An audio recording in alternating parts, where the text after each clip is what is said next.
So I took a weekend retreat and self-inquiry and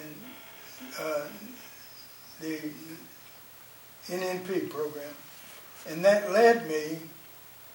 pointed me to my natural state of happiness. And I've been happy ever since.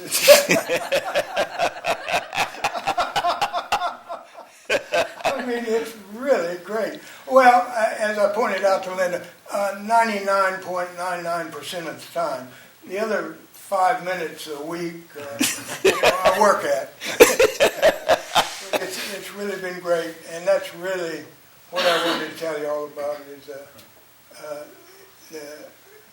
the natural state of happiness. All you have to do is take it. It's like all the rest. You can ignore it if you want to, but it's there, and it's fun. Take care. Take care. Okay, good morning, everyone. Welcome to another interlude with AHAM.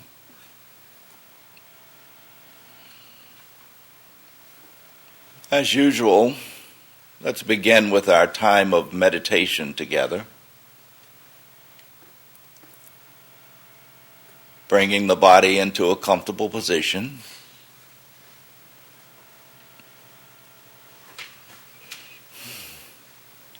Of course, a comfortable position is one in which the body is relaxed,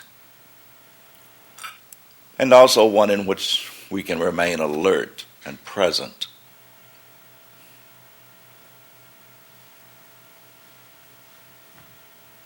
This is called meditation, not sleepitation.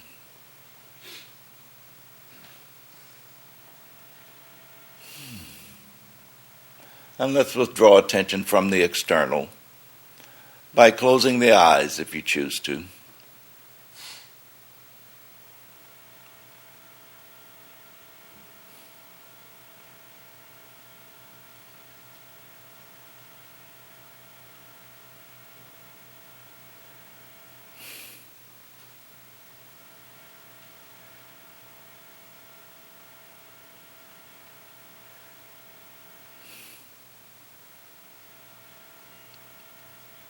And right now, simply tune into the inward pull. The inward pull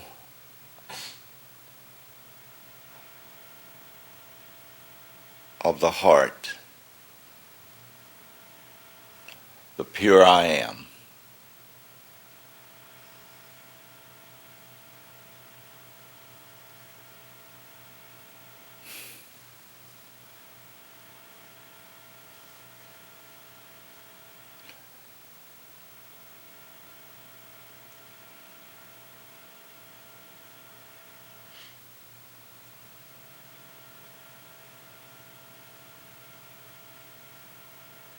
This inward pull is more easily revealed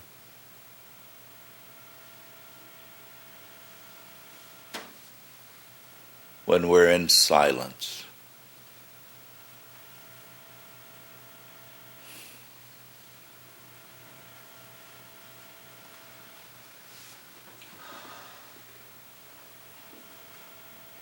If there seems to be an obstruction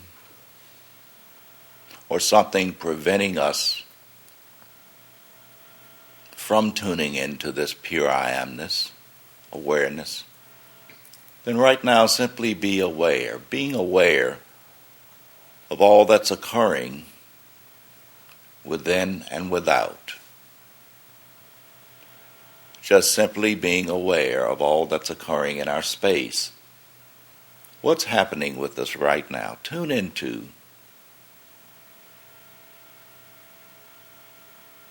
what's occurring in the environment that may be pulling on our attention.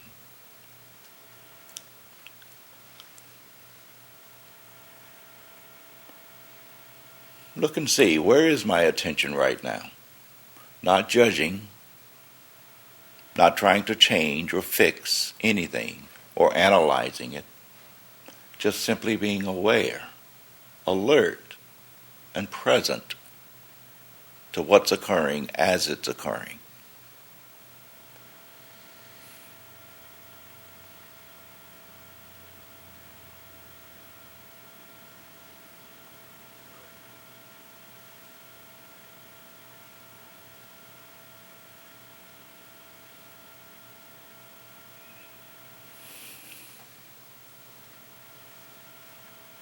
Look and see, am I resting in pure stillness, inner silence?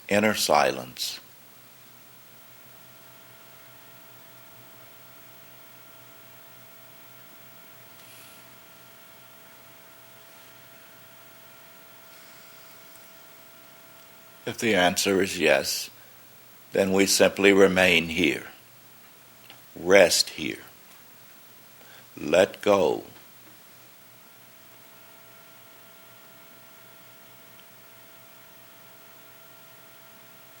Into the pull of the heart, the magnetic pull of pure I am.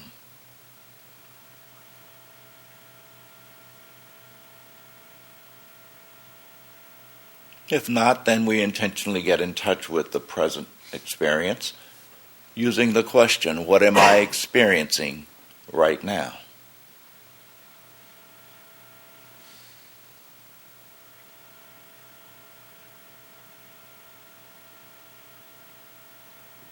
First scanning the body and locating any sensations, the predominant sensations occurring in the body. Just be aware of them.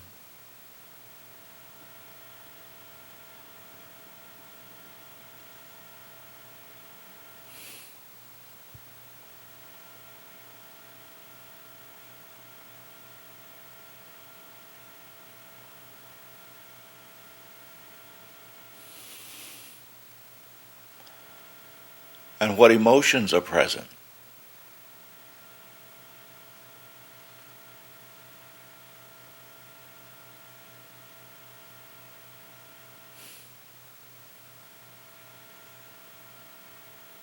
What attitudes or moods?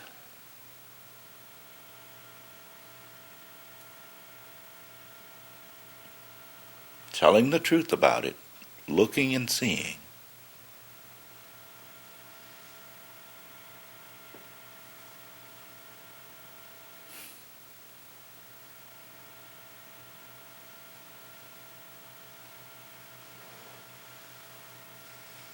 And what thoughts?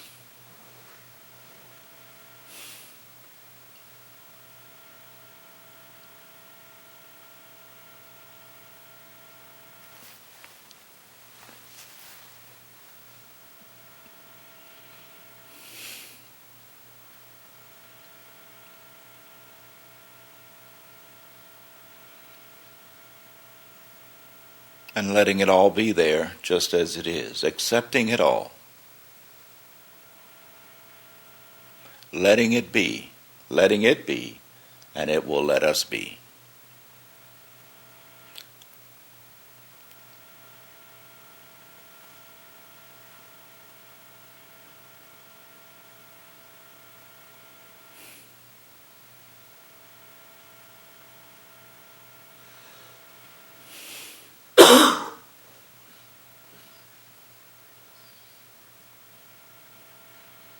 Relaxing into acceptance of what's so.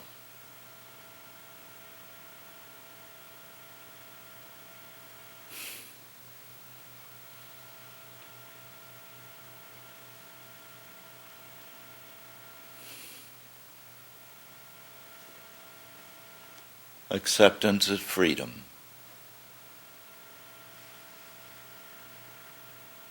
Resistance is suffering.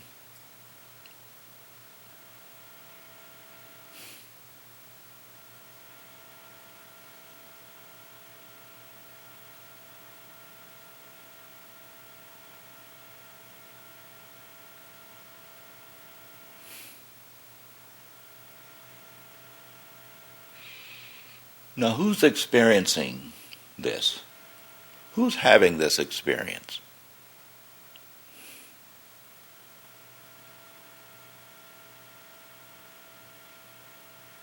Who's aware of this experience?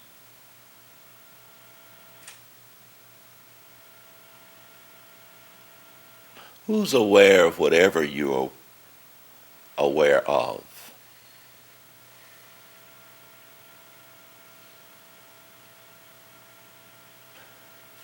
directing our attention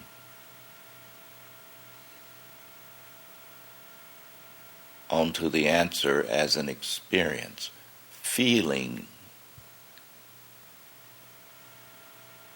I am. I am. I am having this experience. I am aware.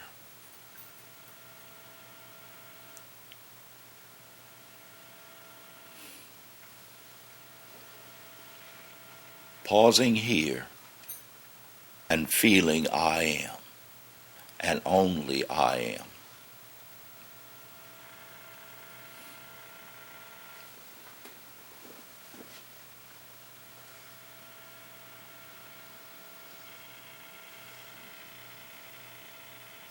No matter what is occurring in the body or what the body is doing, let it happen and withdraw attention from it and placing attention on I am. The feeling presence, I am.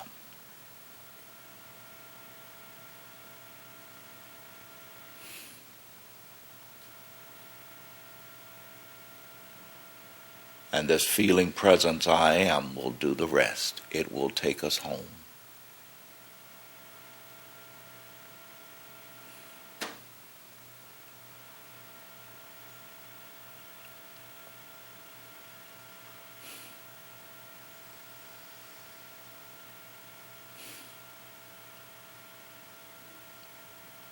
Home is the natural state, the eternal state of peace, wholeness, completeness. Feeling and relaxing, letting go into I am.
Simply rest here for the next few minutes in stillness and silence of pure I amness, awareness.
You may notice that just by resting here in pure I am, the body naturally relaxes. Tension disappears.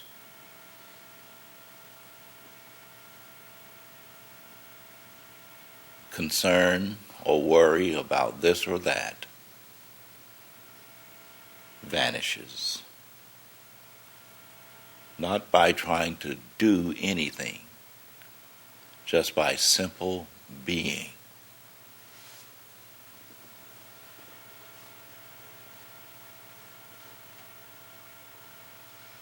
Feeling and relaxing into I am. Awareness.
Thinking, thoughts rising, let them be. And simply ask, who's thinking? Who's aware of the thoughts?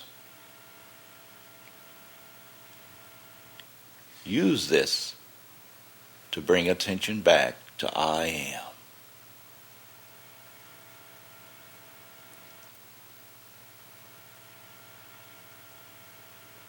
Let's not fret over the thoughts or thinking, for that is only more thinking. Simply use that energy, redirect it by bringing attention back onto pure I am.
So now let's choose to remain here, to remain centered here.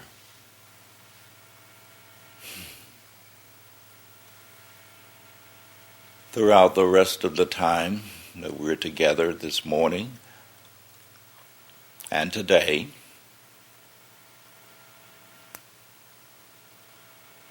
see how well we can remain centered in this pure I am, pure awareness, the place of peace and stillness, not caught in thinking, thoughts, emotions, etc., etc., but resting in our true being.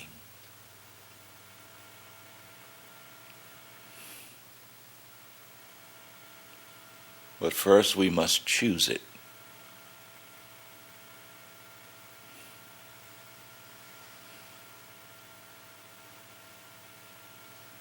And so now again, let's remain here in it, as we also now be here present, alive, alert, awake, and enthusiastic. I'll settle for awake.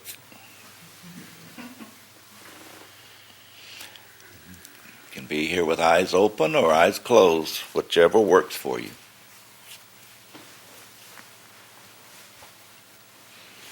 Namaste, everyone. Namaste.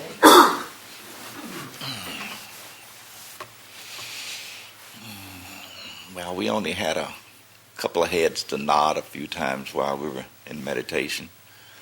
But I know that was because you were exercising your neck. So that's perfectly okay. Mine has been well exercised over these years with the AHAM. I've had to extend shirt, neck sizes on my shirt quite often.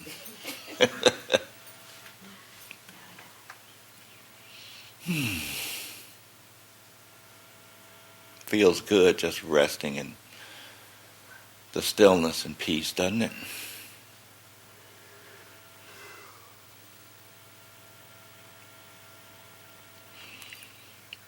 As Doug mentioned,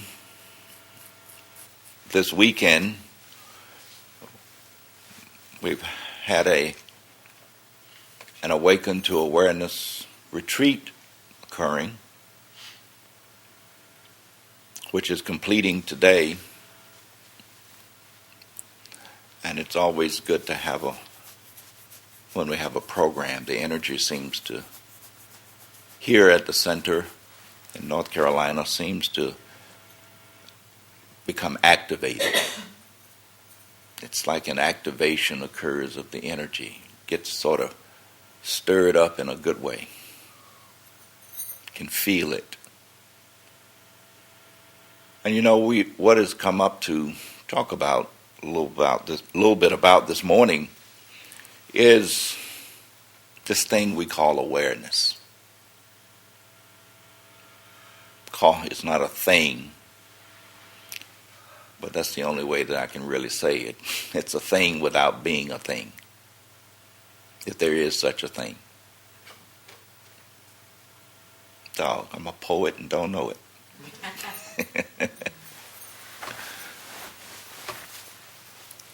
The Awaken to Awareness retreat, it's where participants get a taste of what it's like to awaken to and be in awareness, or I amness, if we want to call it that. It's to be in the natural state of peace, the natural state of completeness, the natural state of what I call inner joy, which may manifest as exhilaration, or it may just manifest as a quiet, still beingness, so to speak. The words are hard to find, at least for me, to describe it.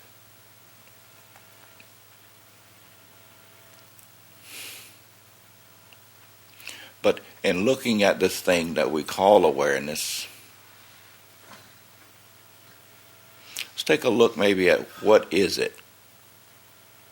We talk more about it, we share more about it in our intensive self-inquiry training, which is our 8-day program, and which the Awaken to Awareness gives one a taste of what it's like to be in the intensive self-inquiry training.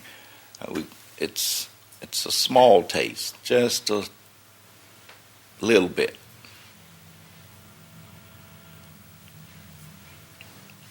Awareness is defined by some sages or enlightened ones as the primordial, I think that's how you pronounce it, primordial state. Now, I must admit that when I first read or heard that word, I had no idea what it meant. But in being with it and being with it again,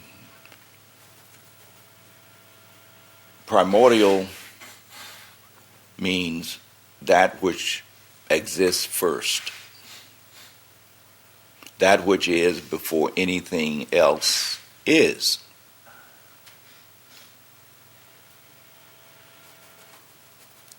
And also another name for awareness is what I call I amness, or just pure I am.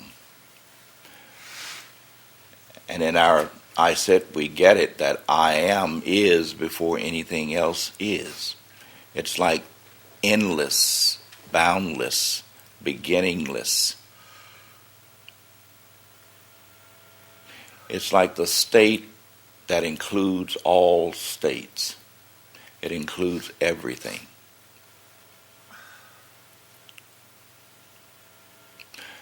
And in tuning into it and with gratitude, that is what we are.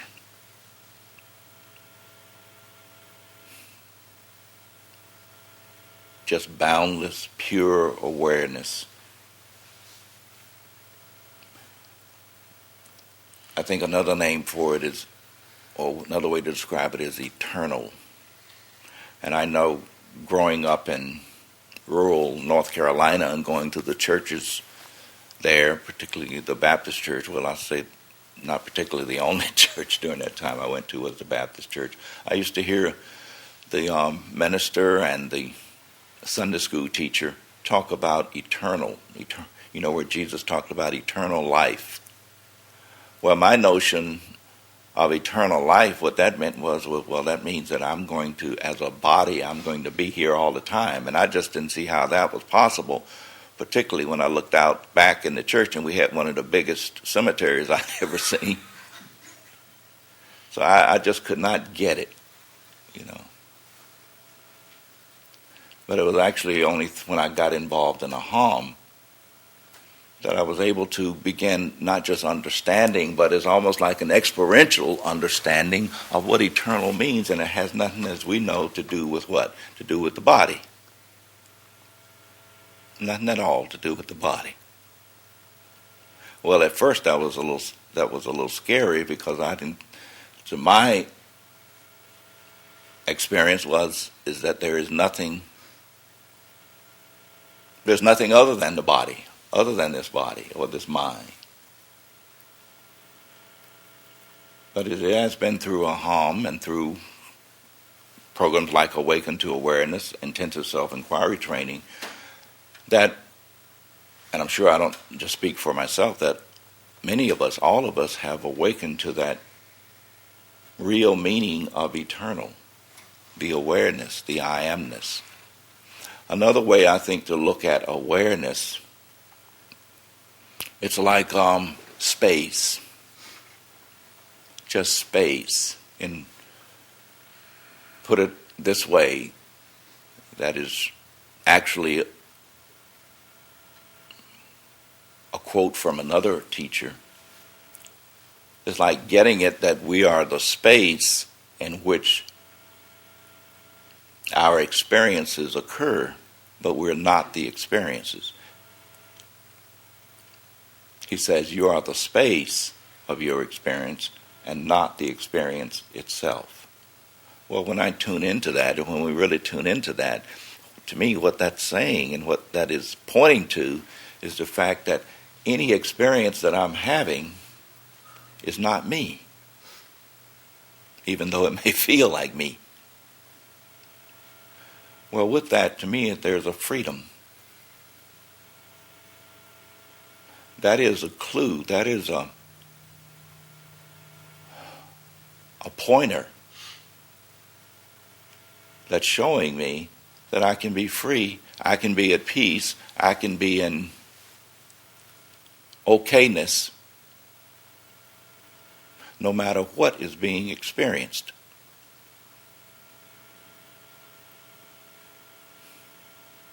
Before AHAM, I would not even know, before AHAM, I did not even know, I could not even hear the statement that I just made because I was so identified with experience.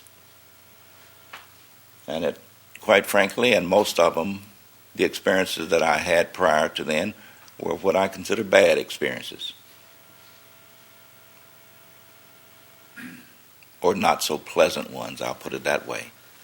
And it was the continual seeking for a better experience. Anybody know what I mean? Continually seeking a more different and better, a better experience. I know that when I become a teenager, everything's going to be okay. I won't get any more spankings. I won't have to do this or do that. I got to be 16, got my driver's license. That lasted maybe, what do you call it, the euphoria or the excitement lasted about 6 months at the most. Because now I had to do errands. I had to do chores that involved driving. So that wore off. But then I swore, well, when I get to be 21, now I think it was 18, and I get out of high school, I'll then be happy.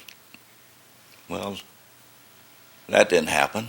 I got a draft notice. So I said, okay, when I get to be 21, it'll be better. Well, we all know that doesn't work. Still seeking more and different and better. So the whole point of it is, of what I'm saying, is that seeing that none of that is where pure peace, pure happiness is. But when we tune into just pure I amness, pure awareness, none of that is going on in pure awareness. There is no sense of I need more, I need something better, I need something different. We're not saying now that it's anything wrong with having something more, something different, and something better, but we're taking a look at what does it feel like to have it. Does it feel good to have it? Particularly when you can't get it? It doesn't, does it? It doesn't. So what's the benefit, though, of being in pure awareness, of awakening to awareness? Not just awakening to it, which is good, but practicing the process for becoming steady in it and living from it. Anybody have any idea what the benefit is? What has been the benefit to you? Feel free to answer the question or to respond to the question. Those of us on the phone, just press *6 to unmute. And those of us who are here, who have are participating in the Awaken to Awareness retreat, feel free to share by coming up here to the front. And also Donna or Linda. Donna and Linda have served as co-facilitators of this past weekend's program. So feel free to jump right in. I say the benefit is steady, unshakable peace.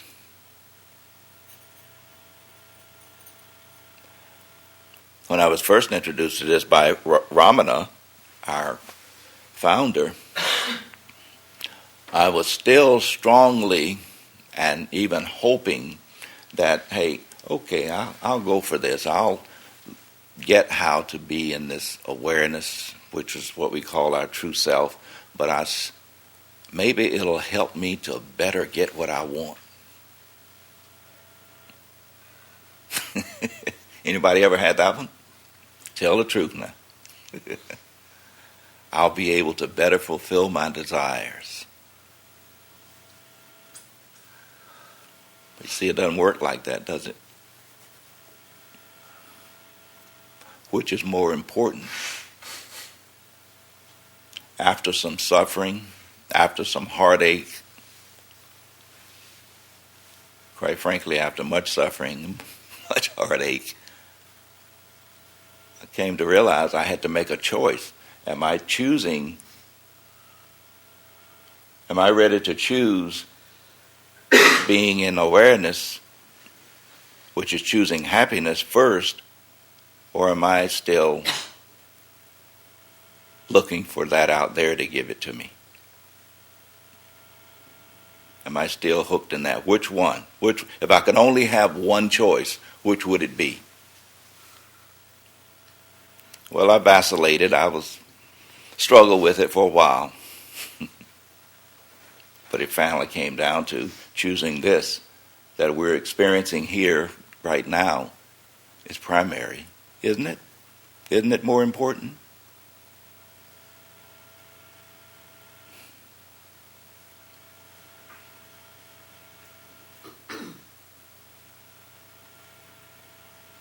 I'd like to share with you something this morning from A. Ramana, something that it's one of the things I happen to be going back through the archives of some of his what he calls sightings that he used to share sometime during our interlude when he was here with us. And it's called A Direct Process for Realizing the Self, the Heart, the Awareness, I Amness. And as I'm sharing it, it's not a long piece. I ask that we really be with it and let it point us to the experience of what Ramana is sharing. I noticed for me over the years, it made a big difference when I stopped trying to just remember the words of when I've been reading conscious material or conscious books or words of Ramana or Bhagavan Sri Ramana Maharshi, and also of Jesus. And I stopped trying to just understand the words as a definition and be with the feeling that they were directing my attention to. And as Ramana used to say, he said, hey man, when you really get the essence of what's being said, and when it really resonates in you, when it really vibrates in you as an experience, then they're no longer Bhagavan's words, they're no longer Jesus' words, they're no longer my words. He said, Stan, they're your words. It becomes yours because it's your experience.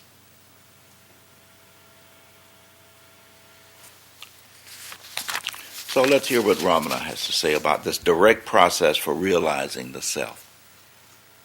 He says, most everyone is identified with a collective sense of I, me, my, and mine, and the sense of, quote, other, and with this variable state of consciousness as being one's self.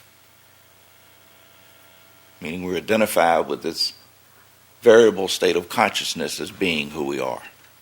This I, this me, this mine. He continues, they hardly, if ever, take notice of the constant level or quality of consciousness which is pure I amness, and which is the true self of us all. The truth is, you are not what you take yourself to be. Meaning you are not your mind, not your body, not your thoughts, not your experiences, not the past, not anything. This process is to find out actually who and what you are. For doing this, watch the feeling sense I am. Do this to awaken to your actual or real self. If you consistently practice this simple process, very soon you will awaken to your true self. With all your spare time, he says, look within. Steadily gaze at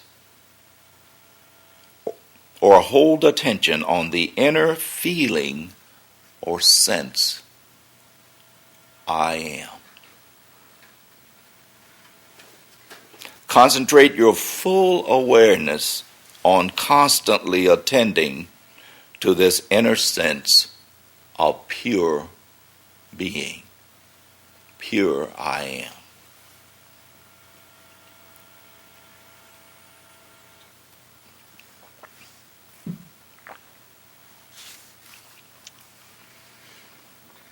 Remain in this silent introspection.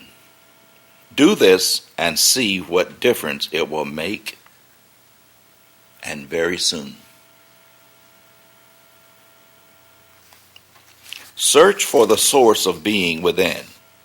Hold on to the sense of I am tenaciously.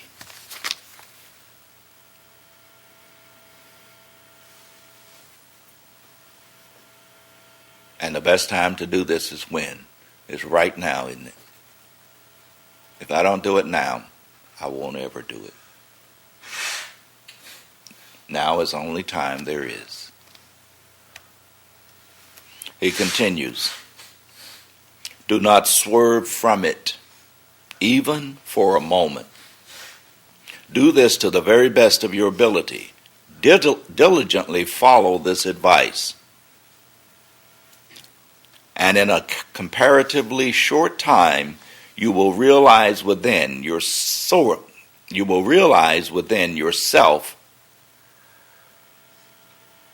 the truth of this teaching. The truth being that it is the most direct and immediate way to awaken to the self, to awaken to awareness, to who and what you truly are, which is the infinite, eternal being, the one self, capital S, the one I am.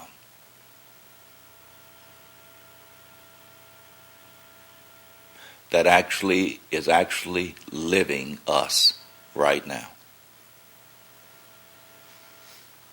That is breathing us right now. All you have to do, he says, is to remember this teaching and perhaps the face of, if you feel to, Sri Ramana Maharshi, or a picture of the sacred mountain, Arunachala, or your favorite version of a portrait of Jesus, and these words in this process. In due course, this will bring an end to or purify the conditioned ego, the conditioned mind. In the stillness of what was the conditioned mind, you will see and realize yourself as pure I am. Unbound,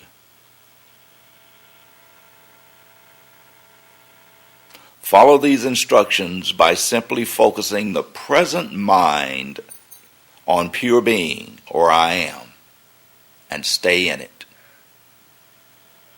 If you voluntarily sit for hours on end with nothing but the I am in your mind, very soon peace and joy and a deep, all-embracing love will become your normal, all-encompassing state.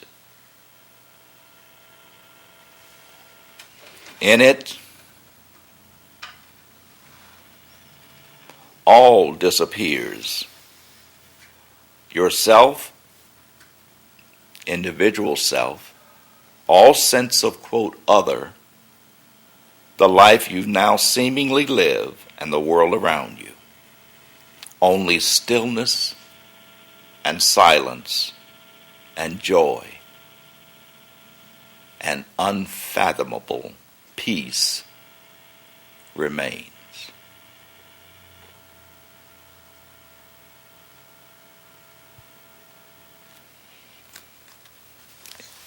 End of Ramana's sharing.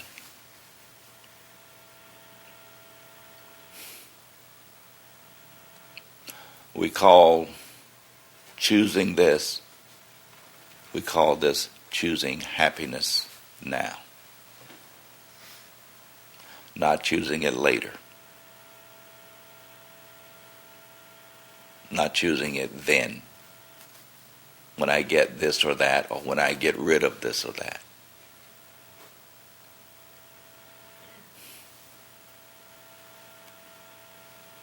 Because when do we really want happiness? Is it then, or is it now? Hello, George.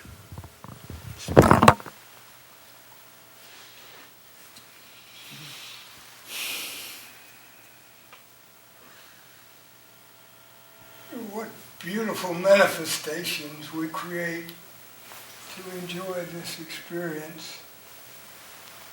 It's something else. I've thought about it a while, and I wanted to talk to all of you. Speak up a little bit. What? Raise your volume a little bit. Oh, we need more volume. Okay, I think I can do that. I'd like to share a couple of quotes and talk a little bit about death and dying. And then also about the center and our natural state of happiness. And let me start out with a reminder that don't believe what I say, don't pay any attention. Do what Stan said. Use my words as symbols or pointers or guideposts to do your own trail of adventure and experience, because that's what it is. It's I've seen some reality shows, some pieces of reality shows. I think a Survivor, Bachelor, The Bachelorette, weird. And I was wondering why, and it occurred to me that we're all producers, writers, directors, and the main actor in our own reality show, which is where we are right now. Like Stan says, right now. And just a few quotes. I think I've got a little time here. Vincent Price has a monologue which starts out with the sentence that I really like. It's, you are a child of the universe, and you have a right to be here. And I like that. I really like that. And in addition, another one is, I don't know whether you've stumbled across him, but there's a Dr. John Lilly, who is a neurosurgeon, and he did sensory deprivation experiments with the space agency for the people that are traveling to the moon and Mars and that sort of thing. And he started out with just having the astronauts in a room, soundproof room with cardboard on their hands and blindfolded. And he wound up finally at Wisconsin University with a tank of water which immersed people from the general public in. And he came up with a hypothesis which I've studied and thought about. And what he hypothesized was that you don't believe something because it's true. It's true because you believe it. You don't believe something because it's true. It's true because you believe it. And I thought about that. It's, thoughts are ideas, and ideas repeated over and over again are beliefs. It's what we've learned as we've wandered down this trail. The last one is Jane Roberts Seth. He said that we're born in a state of grace, that nobody can give it to you by saying words over you, and nobody can take it away from you. You're there. You can ignore it or accept it, either one. And in addition to that, he said that you are as dead now as you're ever going to be. That's it. That's what it's You're all dead about. now as you're ever going to be. You are as dead now as you're ever going to be. And there's a lot of literature out there that, in fact, one of my favorite books is by a he's a brain surgeon. And it's Proof of Heaven. He died, or rather he was in a coma with a brain disease that completely wiped out his brain. And it was for several days, I think 7 or 10 days or something like that. And then he came out of the coma and came back and recovered and wrote this book called Proof of Heaven. That's really interesting if you want to explore that any farther. I personally have died more times than I can remember. The last one was about 5 years ago. Everybody has a story, so bear with me. Quick story. I went into the hospital about 5 years ago for what my surgeon said was about a 3 to 5 day procedure, colon cancer. And let's see, about the 4th day, I think, I decided that since I was in the hospital anyway, I'd go ahead and have a stroke and a heart attack just to get that out of the way.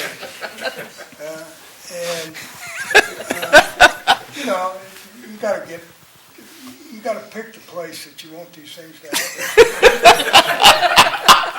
And about, I think 28 days later, I woke up in my energy body, and I was in a place called the Park. It's sort of a campus-like place, really beautiful buildings and grounds and trees. It's really great. It's just like here. And 2 of my friends were there, and one was alive, and the other one had already died. And they said that the operation had messed up some energy centers, and they were going to correct them, realign them. And then I had to go back to my physical body. That was a real drag. But anyway, a couple of days later, the doctors decided I could go home. And I recovered fairly rapidly after that. And which leads me into I was wandering down 134, which is a highway outside of the center here, and saw the sign and came in and met some great people, all of y'all. And it was, I decided, hey, maybe this is what's going on and why I'm back. And I knew I was energy. I didn't have any trouble with what Stan had said about the mind-body relationship. So I took a weekend retreat and self-inquiry and the NNP program. And that pointed me to my natural state of happiness. And I've been happy ever since.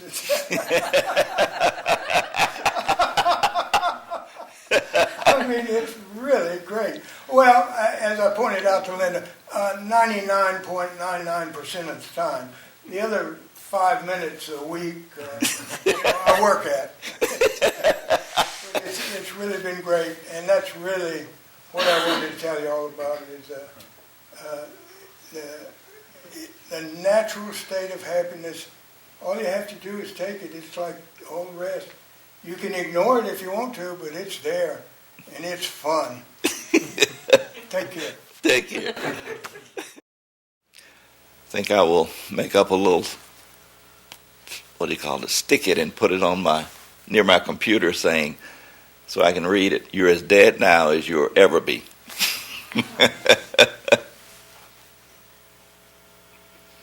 Well,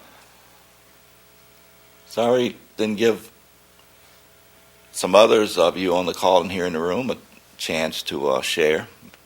We have only a minute or two left now. So let's just take this time to just... Did you have something, Beverly? Come right up. I'm an old timer. Most of you know that. And so I've heard what Stan says 30 years. And I never tire of hearing it. It resonates with the truth that I know. And I came this morning leaping with joy to be the witness of my dear friend who is here the first time in this setting. And I guess we know the peace and happiness that is always available and present to us no matter what is going on when we tune in to the natural state of being. And if there's any addition to that one might have, it is sharing that. It is the joy that I am experiencing from the opportunity of having offered that to someone that I fell in love with. Someone that it fell on fertile ground, if you will. There is no joy in the world that I have ever known that exceeds that of sharing and being able to give that. And I thought here at Christmas time, at the season of giving and sharing, if we really love what we have, and I know we do, in that love, to give and to share that is truly what the world needs. We know that all the problems of the world can be solved with the recognition of who we really are. And so I just wanted to share that joy that I have from my dear friend, all the way from Germany, that I met. Not looking to share, but just being with and hanging out and giving who I am and all I have to give, which is not an awful lot when it comes to material things. And I do know what I have. I do know that it is the ultimate prize. It is the gift of all gifts that we have to share and to give into this holiday time. Thank you. Thank you, Beverly. Thank you very much.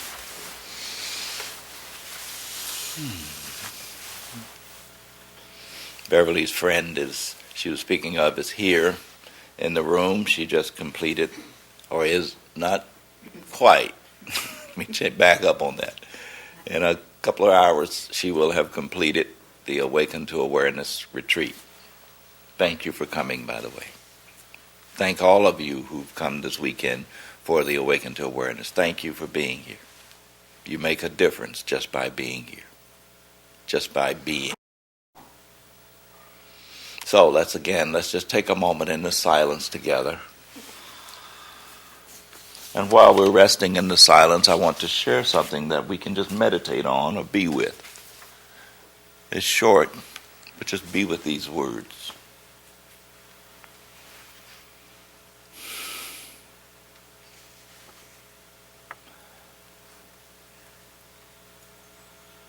It's about I am. Just I am. Something that was shared with me at a Unity church many years ago. Feel the truth of it. I am. I was regretting the past and fearing the future. Suddenly my Lord appeared and was speaking. My Lord said, "My name is I am." My Lord paused, and I waited. My Lord continued, "When you live in the past with its mistakes and regrets, it is hard. I am not there. My name is not I was. When you live in the future with its problems and fears, it is hard. I am not there. My name is not I will be. When you live in this moment, in this instant, it is not hard. I am here. My name is I am.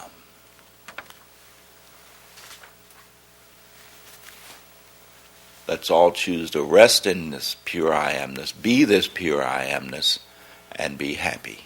Namaste.